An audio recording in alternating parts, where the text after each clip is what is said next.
Next, today we are going to discuss about blood grouping and blood transfusion. Now, blood grouping. Blood grouping, there are numerous blood grouping systems, of which ABO and RH, these two grouping systems are most important. So we will, and they are mostly immunogenic and responsible for the blood reactions. So we will mainly discuss this thing.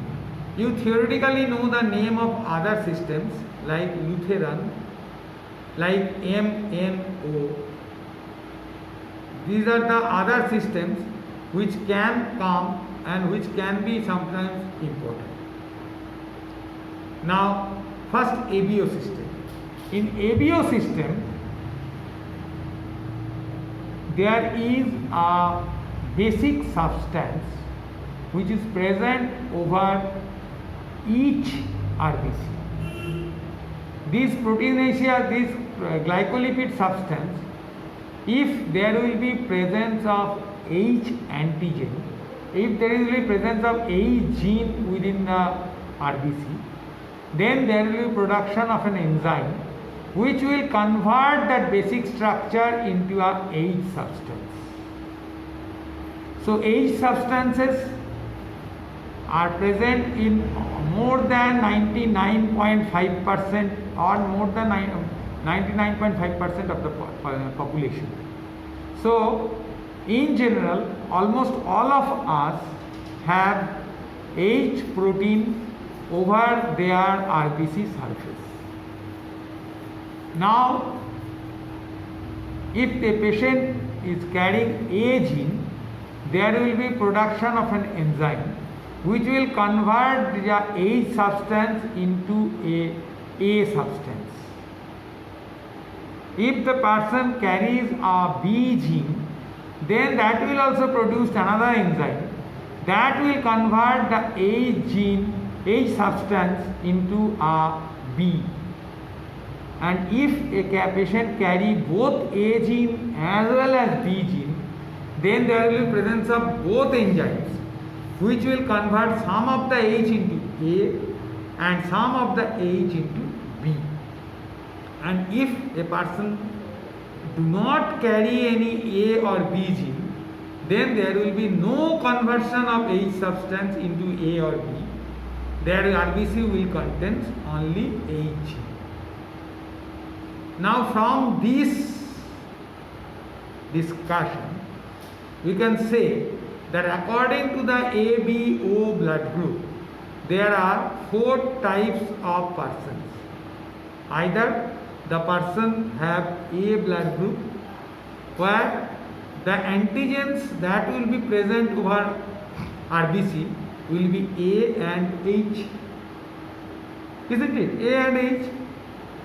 Or patient is they have B group, where the antigens will be B or H. Or AB blood group, when there will be presence of both A and B as well as H. Or an O blood group, where there will be only H expression over the RBC surface without any A and B. Okay? Now, which one is the commonest? The commonest worldwide is the O blood group. In India, the next common group is B. But in other parts of the world, the next common group is A. So O is the commonest group in all parts of the globe. Now, the beauty of the ABO blood group is that whenever there will be any antigen, if it is absent over the RBC, then there will be production of the corresponding antibody in the serum. So consider about A blood group. There will be presence of A antigen and H antigen. So absent antigen is B. So there will be anti-B in the serum. Think about B blood group. What is it? It contains B antigen and H antigen. So absent antigen is A. So there will be anti-A antibody in the serum. Then in the AB blood group, there is A, B and H. All three are present. So no antigen will be present. No antigen is absent. So there definitely no anti-ABO antibody will be present in the serum. And think about O blood group. There is neither A nor B nor A, but H is present. So there will be antibodies will be present, will be anti-A and anti-B. Now there is a rare type of phenotype, genotype rather, which is known as Bombay blood group, because it was first described in persons living at Bombay. That shows that there is absence of H gene. So the precursor substance which is expressed over the RBC cannot be converted into H substance. So even if the person contains a A gene or a B gene, it will not be expressed because of lack of H antigen. So these persons do not express A, do not express B and do not express H. So in simple way they looks like O. But the difference is that in O as H is expressed, so there is no anti-H in the serum. But in Bombay blood group as H is not expressed, so there will be anti-H antibody in the serum. So these blood group can agglutinate any blood group unless it is another Bombay phenotype. So this is the difficulty during this procedure. Okay. So this is ABO blood group. Then there is another method which is known as RH blood group. In RH there are three sets of genes: capital C, capital D, capital E, small c, small d and small e. So capital are immunogenic, small are not immunogenic. Now in short, the H positive persons express B antigen over their surface. H negative persons do not express capital D antigen over their surface. So whenever capital D is expressed, it is H antigen. Whenever capital D is absent, it is Rh negative. So 95% of population carry the D antigen, capital D antigen, so they are Rh positive. Rest are Rh negative. The difference between ABO and Rh is that in Rh antibody system there is no preformed antibody. So persons carrying Rh positive blood do not have any anti-Rh antibody because they contains already the anti-D. But the persons carrying Rh negative blood who do not have the D antigen, those also do not develop anti-D antibody. But anti-D antibody will develop whenever these persons will be transfused even with little amount of Rh positive blood. Then there will be immunological reaction and production of anti-D antibody. In those cases, during second transfusion, there can be problem. Please.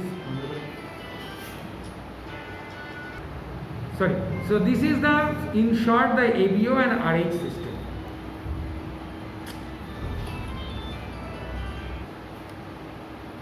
Sorry. No? So this is the schematic idea of the ABO and Rh system. Now, how can you do a blood group? For blood grouping of ABO and Rh, there are different methods: tube methods, slide methods, microplate methods, gel methods, etc. Of which you can, some quickest is the tube method, a slide method. What do you do in slide method? you take a standard glass slide, and over the glass slide you make 3 longitudinal marks so that it will be divided into 4 components, and over this you write A, B, C and D, and A, B, C and D. Now A will be the in each group, in each compartment you add 1 drop of anticoagulated blood. So in A, B, C and D, in each point you add 1 drop of anticoagulated blood. Okay. Now in and then in A you add 1 drop of anti-A, in B you add 1 drop of anti-B, in C, that is control, you add a drop of saline, and in D you add 1 drop of anti-D. Be careful that this drop, the dropper end will not touch the blood, and then you mix each 2 drops by use of the sticks. Use separate sticks or separate ends of sticks for each compartment, and then you rotate the slide, and after 2 minutes you see the agglutination, and this agglutination can also be examined microscopically. Now think, if I have a blood group A, then what thing will happen? If the test blood is blood group A, in that case there will be in blood group A antigen is present as well as the B antigen as well as the in blood group A it will show agglutination where you add anti-B, whereas in blood group B you will see agglutination when there will be application of anti-A. In AB blood group there will be both anti-A and anti-B will react, whereas in O blood group there will be no reaction. So again remember, in A blood group you have A antigen, so it will react with anti-A, so you will see that there will be agglutination in the A. In B blood group you have B antigen expression, so it will react with anti-B, so you will see agglutination in the B compartment. In AB blood group you have both A antigen and B antigen, so in that case it will react with both A and B, so you will see agglutination in both A and B compartment. And in case of O blood group you don't have A and B antigens, so it will not react with anti-A and anti-B, so there will be no agglutination in each. The control is simply keeping it to check if there is any auto agglutination. Similarly, in the D compartment, whenever the blood is Rh positive, then there will be reaction, agglutination. Whenever the blood is Rh negative, then there is no anti-Rh, then there is no Rh antibody, D antibody. So there will be no reaction with anti-D, and it will remain in an agglutinated state. So this is the simplest method of blood grouping and can be done by bedside. But it can sometimes give false results.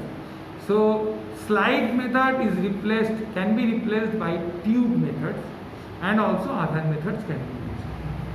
So blood grouping is mainly done for ABO and Rh blood group, and it is done by forward grouping. We usually do a slide method, and in a slide method there are 4 compartments. If there will be agglutination in A without any agglutination in B and C, then it is blood group A. If there is agglutination at B without any agglutination in A and C, then it is blood group B. If there is agglutination in both A and B without agglutination in C, it is blood group AB. If there is no agglutination in A, B and C, then it is blood group O. And RH is much more simpler. In D blood group, if there is agglutination and no agglutination in C, then it is RH positive. If there is no agglutination in C and D, then it is RH negative. Okay, thank you very much.